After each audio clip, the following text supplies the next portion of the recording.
Alright, so if you've been following me on Facebook, and if you've seen my last Q&A video, you'd know that my grandfather recently died of a heart attack. And I just got back from the funeral thing that we had. It wasn't exactly a funeral, but a bunch of family got together and I was dragged to it. But anyway, I was planning on showing you guys footage of my grandfather actually having the heart attack. As soon as the paramedics got to the house, I took out my camera and started filming. But, a bunch of people in my family, my mom, my grandmother, uncles, shit like that, they threw a big fucking fit about me showing that footage on YouTube. They're perfectly fucking fine with eating foods that cause fucking heart disease and make people actually die of fucking heart attacks. But when it comes to actually showing people what happens when they eat these foods, that's just too much. So fuck it. I'm gonna just talk about, the whole situation, my thoughts and feelings on the whole thing, so here we go. So first off, I guess I'll tell you all how the heart attack happened and the events leading up to it. Well, my grandfather is really into, like, RC planes, helicopters, things like that, and he was really interested in seeing the drone I just bought, the DJI Phantom 3. So we went over to the park right down the street, and we headed down to the ravine to launch the drone from, and there's a bit of a hill going down. So we flew the drone, he thought it was really cool and everything. We had to walk back up the hill, and he was really struggling, and it's not really that big of a hill, and it's not that hard to climb, and even an 82-year-old should be able to get up just fine. But he had to stop like every 10-20 feet, and he was huffing and puffing, and I looked at him and I said, you have a really shitty diet and you need to, clean your diet up and start exercising. And then he said, oh, it's bullshit, I'm just not 24 anymore, that's why I'm having such a hard time climbing up this hill. So we eventually got up the hill after a really long fucking time with him struggling, got into his car, drove back home. He plopped down on his chair in the living room. I went to my room to check out the footage. And then a few minutes later, my grandmother came into my room saying, I think Barry, my grandfather's name is Barry, is having a heart attack. Then I went out into the living room, saw him just not really being responsive, and yeah, he was having a fucking heart attack. I called 911. They told me to perform CPR on him until the paramedics got there. So I was performing CPR on him for a few minutes until the paramedics got there. Then I took out my camera, started filming, and of course you can't see the footage, but that's what happened. Now, why this heart attack happened, it's obvious. He was eating like absolute fucking shit. He had a heart attack about 60 years ago, and again, that was from eating like absolute shit, not exercising, and he's really fucking lucky to have lived this long. I think he has a genetic resistance to heart disease and cancer. There's no fucking way he should have been alive for this long, but he managed, and 20 years ago he cleaned his diet up after that heart attack, and he started walking every day, and he was doing pretty well, but recently his brother got cancer, and his brother died, and I think that just, sent him kind of out of control and off the rails. And yeah, for the last few years, his diet was just fucking terrible. Ridiculous amounts of like red meat and pork and ice cream and shit like that. And, I knew a few months ago he didn't have long to live. I even told my mom, I think back in like February or March, like he's not gonna make it to the end of the year. And, yeah, I called it. He died because his fucking diet was absolute shit. He did actually get quite a bit of exercise. He was golfing every single day. He was bowling several times a week. He'd mow the lawn and, do all that stuff. So he wasn't just totally sedentary. It was 100% fucking diet that did this to him. And he lived to 82 years old, but, for everyone who says, oh, he's fucking 82, he lived so long. Like, he could have lived so much fucking longer, and he is fucking lucky. His diet is so fucking bad. I don't think any of you could realize that. If any of you ate like him, you wouldn't have fucking made it to 50. Like, I swear he had to have had a genetic resistance to heart disease. There's just no way anyone could live that long otherwise. And, you know, everyone thinks, like, oh, 82 is so long. He had such a great long life.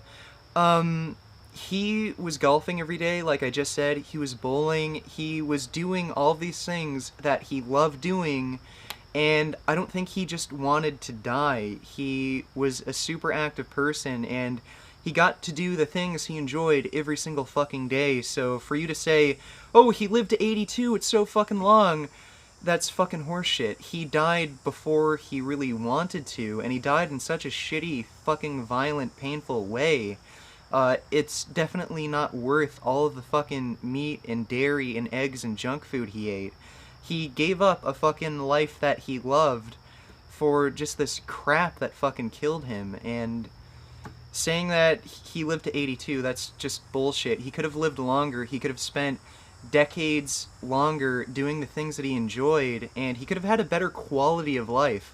If you're having such a fucking struggle just walking up a little hill like that, I don't see how you could have a good life like that. And he liked being active, and, you know, it might have been a real struggle for him for all these years to be as active as he was, and if he had gone vegan and had good arterial health, he might have enjoyed all the things he loved doing even more. So, for all of you who say, oh, I'll just fucking eat whatever I want, and, you know, if I die at 60, 70, or 80, I'll be happy. Bullshit.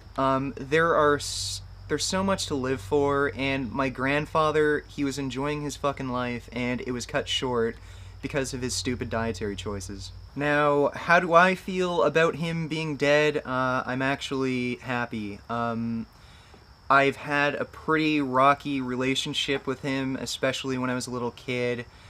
He was pretty abusive. He'd yell at me like fucking crazy, call me like a worthless piece of fucking shit if I didn't play well in hockey. He did hit me maybe 2 or 3 times pretty hard, and after that I was just scared of him my entire childhood, and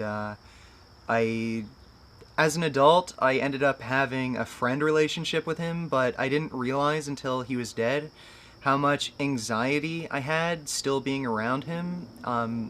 Just these subconscious feelings were always there, but I just didn't realize till now, and I feel better with him being dead. I know my grandmother isn't happy about it. I don't know entirely how my mom feels, but she was crying about it. His other sons, you know, they were upset, but I feel pretty happy about the whole situation, and I just feel like a weight's being lifted off my chest, and I just feel less stressed out, and it's been a good thing for me. So, closing thoughts. I know I didn't have the greatest relationship with my grandfather for my whole life, but I know a lot of people love their family members, and, you know, if you want to do the best thing for yourself and for your family, then go switch to a Whole Foods vegan diet and make them switch to a Whole Foods vegan diet. All of this meat, dairy, eggs, and processed food is just going to help cut your life short, and if you're going to fucking tell me that, oh, your grandfather ate fucking horribly and he lived to 82, he got so fucking lucky you don't even realize. He should have been dead more than 20 years ago. He should have been dead by the time he was fucking 50. Chances are you're not going to be so lucky, and if you just eat whatever you want, or if you try these stupid low-carb fad diets and do this crap your whole life, you are going to cut your life so fucking short, and you're going to die before you really want to, and before any of your family members want to, and you're just reducing decades off of your own life, you know, decades that you could spend with your family, loved ones, doing the things that you love to do. So if you want to have the longest life possible, the best quality of life possible, and spend as much time with your loved ones as you can, then a Whole Foods vegan diet is your best option. So that's all I really have to say on the situation, and I can't show you my grandfather having a heart attack, but here are some of the last moments I spent with him together.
beef. What a relief. When will this poisonous product cease? This is another public service announcement. You can believe it or you can doubt it. Let us begin now with the cow. The way it gets to your plate and how.